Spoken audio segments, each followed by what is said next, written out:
Do you know about the 6-year-old girl who tried to kill her family? What the? So in 2010, there was a 6-year-old girl named Natalia Barnett, and she was adopted from Ukraine. So she had no birth certificate, but she had a form of dwarfism and scoliosis. So her parents that adopted her were Michael and Christine Barnett. And the Barnett family already had 3 kids before adopting Natalia. Okay. So the first night they brought Natalia home, they were unpacking her bag, like trying to get her adjusted to the new house, got her dinner, and after dinner, they wanted to give her a bath. So the mom, Christine, took Natalia to the bathroom to give her a bath. But in the process of giving her a bath, she screamed and called for her husband to come to the bathroom. What the heck? So Michael runs into the bathroom and Christine is just shocked, and she just tells Michael, look in the bathtub. And apparently when they look in the bathtub, they notice that Natalia has been through puberty already, and they actually found blood in the bathtub from her menstrual cycle. Wait, the girl's only 6 years old, right? Well, that's what they thought until they realized that Natalia was having a period every month and she was trying to hide it from them. So days would pass by and they realized that Natalia would have these outbursts where she would like threaten the whole family and say that she's going to kill everybody. This is getting freaky. So one day when the mom, Christine, was trying to clean the kitchen and she turned her back to Natalia, Natalia grabbed a bottle of pine sol and poured it in Christine's coffee. And when Christine was starting to drink it, Natalia said, I'm trying to kill you. I want you dead. Dude, what? Then another couple days passed and they realized that in the middle of the night, Natalia would stand right by their bed and watch them sleep. And they also found when they were walking up the stairs of their house, they would find thumbtacks on the stairs where they're like stabbing their feet that Natalia would put on the stairs. There is no way this girl is only 6 years old. So what the family did was they secretly packed up all their stuff into like bags and loaded up their car. And when Natalia was sleeping, they just hopped in their car and took off and left Natalia in the house by herself. And they literally drove to Canada. The family literally thought that Natalia was lying about her age because how could she be doing all these evil things and she was just 6 years old and she's having a period. So the dad gave the owner of the house money and paid for the rest of the rent for the rest of the year so that Natalia can live there. But they just said, we want nothing to do with her, and they just left her. This decision literally ruined the family's life. How would escaping ruin their lives?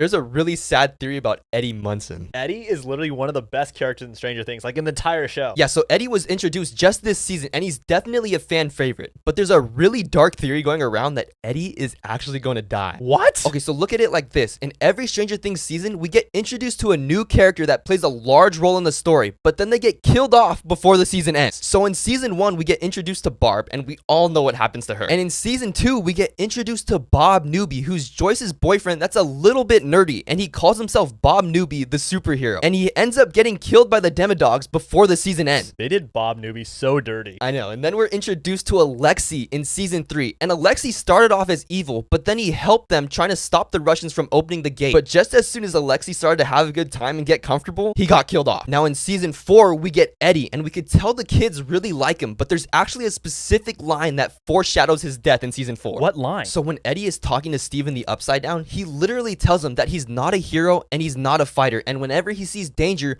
all he does is run. So this perfectly sets up and foreshadows that Eddie will have a moment where he redeems himself and makes a big sacrifice for everybody in the group. Pretty much just how Bob did in season 2. And in every season, we see that all the events of the Demogorgon and the Mind Flayer, it all gets covered up. So if Eddie returns to normal life, he's just going to be seen as a killer and he's going to get sent to prison. So there's no point of him coming back. He's gonna die. There's a crazy Squid Game Season 2 theory. Okay, I am so hyped for season 2. Yeah, I think everyone is. And they just released a poster and a letter confirming that Season 2 is coming and Gihan and the frontman will return. It's going to be so insane. So at the end of the letter, there's one huge confirmation that may confirm what the first deadly game of Squid Game Season 2 will be. How do you know that? On the bottom of the letter, it says you'll be introduced to Youngi's boyfriend, Chol-soo. And Youngi is the iconic doll from Red Light, Green Light, and it's based on like a Korean story, and it's also in like Korean storybooks and Korean textbooks. So what is the game? So the theory is that the first game will be Jack and Jill because Youngi and Chol-soo is actually based on like the Korean version of Jack and Jill that we have in America. The nursery rhyme? Yeah, like the nursery rhyme, how we see Jack and Jill climb up the hill to fetch a pail of water. And the game Jack and Jill has all the players start at the bottom of the hill and they have to make their way up and climb up the hill to be the first one to the water well. So it's basically like Red Light, Green Light, but this time they'll be climbing up a hill and obstacles and hazards will be falling on them. It will most likely be the first game because Youngi was in charge of the first game, and this will be a way to have a lot of eliminations just like Red Light, Green Light. Okay, I could totally see them doing this. All these players just running up the hill and all these things just falling on them.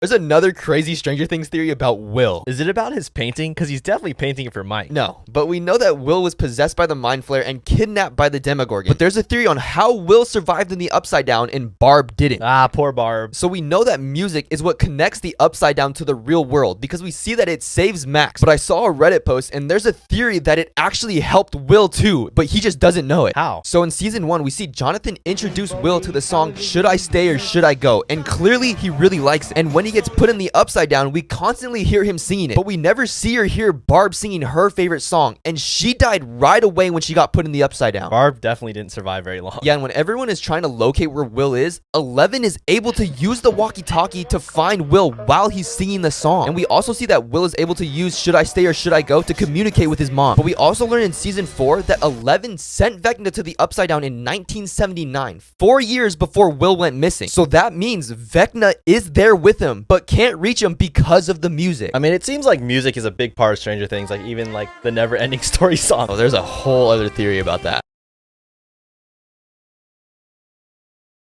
You know the theory about who Eleven's dad is? It is really strange how they never talk about it. Right, so throughout the show, we learned about Eleven's mom, Terry Ives, who was actually a part of the MK Ultra experiments in 1969. And these experiments are how all these different kids got all their powers. Right. But we see that Eleven is a lot stronger than all the other kids there. And that's because there's a theory that Eleven's father is actually number 1. What? So we know that Eleven was born in 1971. So that means her mom got pregnant with her during the MK Ultra test and not before. And in 1959, number 1 was 12 years old when he murdered his whole family. So that means in 1971, when 11 was born, he was 24 years old. So the theory is that Brenner knew that none of the kids numbers 2 through 10 were as strong as number 1. So Dr. Brenner waited for 1 to get older to make him breed with Terry Ives to create 11, to make sure that she was the strongest. And clearly she is. Yeah, by far, 11's definitely the strongest kid there. Yeah, and we see that 1 tells 11 that Brenner doesn't always tell the truth. So 1 tries to tell her the truth about her mother because he knows all about her. But then 1 gets punished by Brenner because Brenner doesn't want 11 to know the truth about her parents. And this makes sense because we see that 1 knows exactly how to unlock 11's full powers and Brenner couldn't, because 1 knows that 11 has the same exact powers that he does. And we see that 1 knew that 11 was different, and he even said that she reminds him a lot of himself. The evidence does point that 1 is definitely her dad. Right, and people say they look nothing alike, but if you look at 1 when he's a kid and 11 as a kid, they both have the same exact colored hair.